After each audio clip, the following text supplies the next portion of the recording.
Nah, kalau bidang jasa ini nggak bisa ngambil keuntungan tuh di awal sebesar-besarnya tuh nggak bisa. Karena kita butuh yang namanya kepuasan customer, kita nyari pelanggan, pelanggan tuh datang lagi, bawa temennya, bawa keluarganya, sampai akhirnya barber itu bisa berkembang. Halo, selamat datang dengan gue Yogi Ang dari Cutting Barbershop. Gue di sini sebagai co-founder. Yuk, lihat-lihat yuk.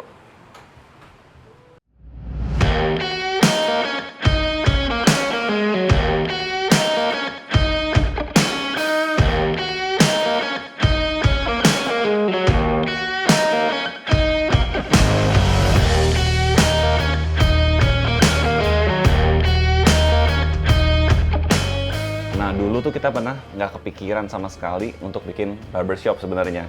Karena awalnya tuh kita mainnya trading. Kita mulai dari jual beli pomade sebenarnya. Nah, dulu itu Indonesia belum mengenal pomade. Kita dulu banyak pakainya gel. Nah, kita impor waktu itu. Nah, kita impor dan menjamur. Akhirnya tuh pomade di mana-mana di Indonesia tuh laku. Nah, dari situ kita bikin kantor, lantai 2-nya tuh untuk sebenarnya stok penyimpanan pomade. Nah, habis itu kita berpikir, lantai 1 buat apa ya? Nah, yang inline dengan bisnis pomade adalah barbershop. Jadi awal mulanya tuh di situ. Nah, kita ini Kapten Barbershop bukan saya sendiri. Kita tuh co-founder ada 6 orang. Nah, ini 4 diantaranya tuh teman SMA.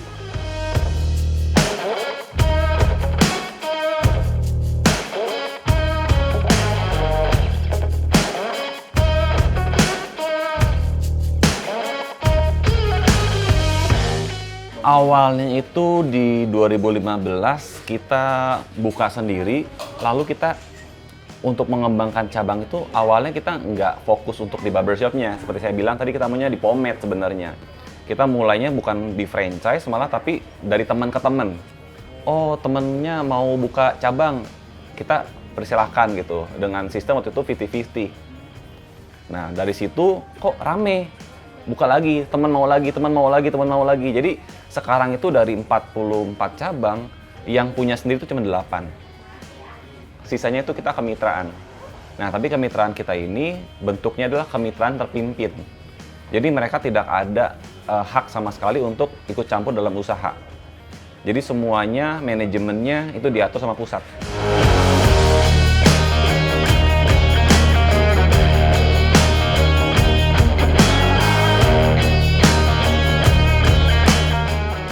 Kalau kita modal awalnya itu kita ada 2 tipe. Yang pertama ada tipe outlet yang reguler.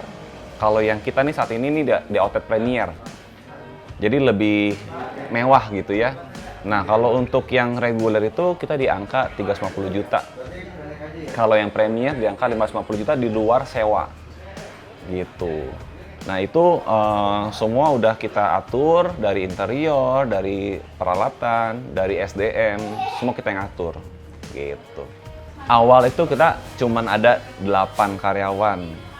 Itu cuman ada orang finance, terus orang desain, sama sisanya capster, OB, sama kasir. Sekarang itu total kita kurang lebih ada 250 sampai 300 karyawan.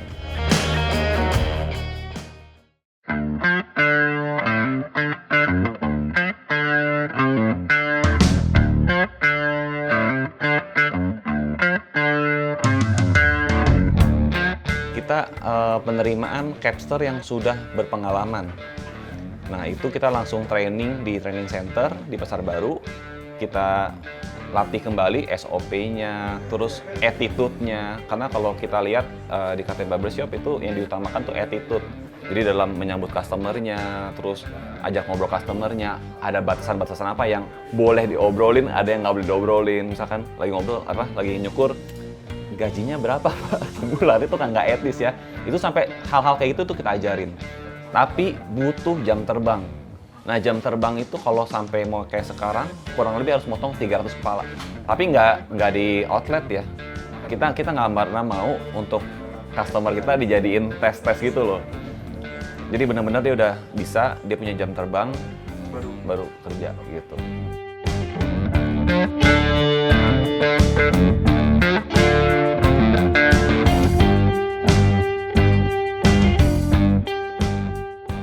Cabangnya sekarang ada di Jabodetabek, Medan, Surabaya, Karawang.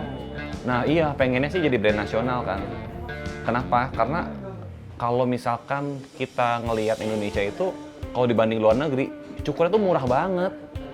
Kalau murah banget, artinya mereka punya penghasilan sebagai tukang cukur juga rendah kan. Nah, kalau kita bisa mengekspansi Captain Barbershop dengan kita punya sistem yang bagus gitu ya untuk ke karyawan, kita pengen juga mereka punya hidup lebih maju, lebih sejahtera. Itu sih mimpi kedepannya ya. Karena di Captain Barbershop itu yang kerja bukan seperti tukang cukur biasa. Mereka tuh kayak karyawan kita kerja di kantor. Mereka ada BPJS juga. Mereka ada tunjangan kawin, tunjangan punya anak gitu ya, lahiran. Terus ada juga bonus kerja akhir tahun, THR. Kita sampai bikin sistem seperti itu. Nah bahkan untuk membedakan senior sama yang junior baru masuk, kita juga bedain dari jumlah kepala potong. Kalau pilot kan jam terbang ya. Nah kalau ini dari jumlah kepala.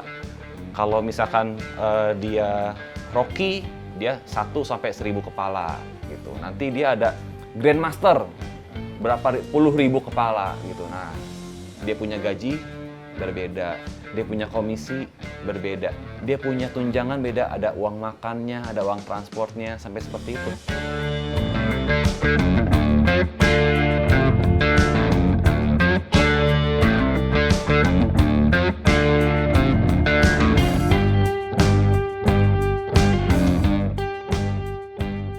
Kalau dari sisi poin perusahaannya, kita tuh kagum banget dari yang tadinya sekian karyawan kecil gitu ya, sampai 300 karyawan, ada yang menikah, terus punya anak, sekolahin anak, itu tuh, gue siapa sih gitu ya, bisa tiba-tiba bagi berkat ke orang-orang yang tadinya mungkin di kampung nyukur, sekarang tuh udah bisa nikahin anak orang gitu ya, punya anak sekolahin, beli rumah gitu. Wah, ada investor kita malah beli mobil. Itu bangga juga ya, kagum gitu.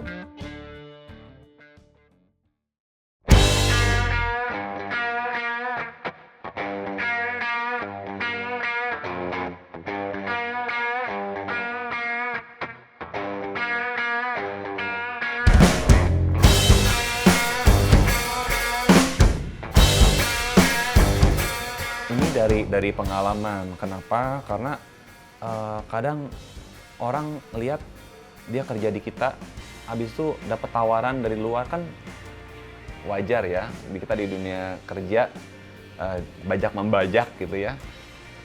Dapat tawaran di situ. Padahal belum tentu di sana lebih baik gitu. Kita berpikir di tempat lain tuh kebanyakan tuh komisi kalau di sisi barber ya. Contohnya 60% untuk yang punya tempat, 40% untuk yang bekerja. Ada juga yang begitu. Tapi setelah kayak lebaran gitu, ada nggak kewajiban untuk THR? Nggak ada, orang nggak ada gaji pokok. Gitu. Jadi mereka cuma melihat uang besarnya di awal, tapi untuk jangka panjangnya tuh nggak ada. Nah, kita tuh pengen yang kerja itu punya masa depan sebenarnya di sini, punya jenjang karir. Habis itu dia punya keluarga di rumah, tenang. Nah, kita ada juga namanya garansi. Jadi kalau misalkan barber kita sepi banget, minimum 3,5 juta bawa pulang. Asal sesuai dengan peraturan perusahaan. Gitu. Misalkan masuknya dari 30 hari kerja, masuk 26 hari sesuai dengan aturan ya. Kalau nggak sesuai aturan, otomatis nggak mungkin bisa dapet gitu.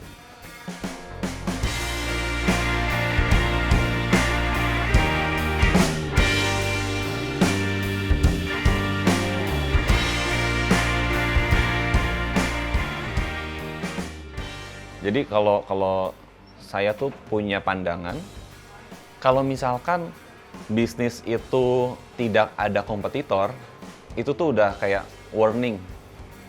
Ini bisnis lagi surut nih. Berarti jangan masuk. Karena kalau kita nggak ada kompetitor, saya juga yakin Captain tuh nggak bisa sebesar ini.